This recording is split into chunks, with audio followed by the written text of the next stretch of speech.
¿Tú sabéis qué tipo de miel producen? O sea, ¿ellas a qué salen? Las de aquí, multiflora, y eucalipto sobre todo. Eucalipto. Claro, pues a las que van a ir a gaitero, ya ves tú, eso va a ser manzano. Esa va a ser rica también, ¿eh?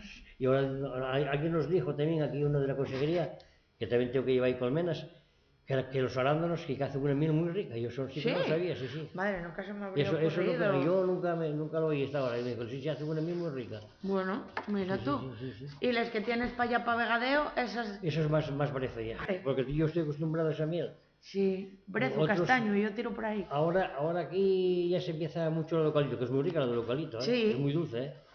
Sí, pero bueno, sobre todo para los críos. Ya.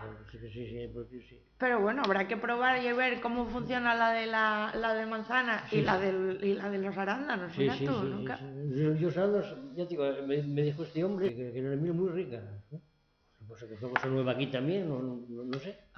Y luego, una colmena normalmente, ¿cuánto? Una sola colmena, por ejemplo, ¿eso cómo va? ¿Al mes? No. ¿Cómo y eso? No. Eso normalmente aquí en Asturias se quitaba en septiembre.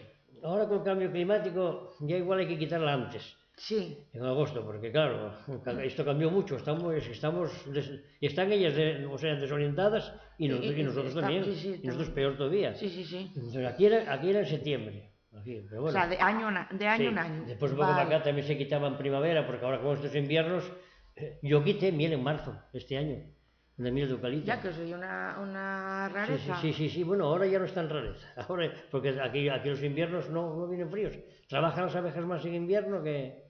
Claro, porque ellos antes en invierno ya quedaban ahí encucadas. Hacen el piño y se lo tragaban. Y cuando están ahí dentro, pues eso, o sea, si están invernando, ¿qué comen? La reserva que dejaron en la... Ellas trabajan para ellas, no trabajan para nosotros.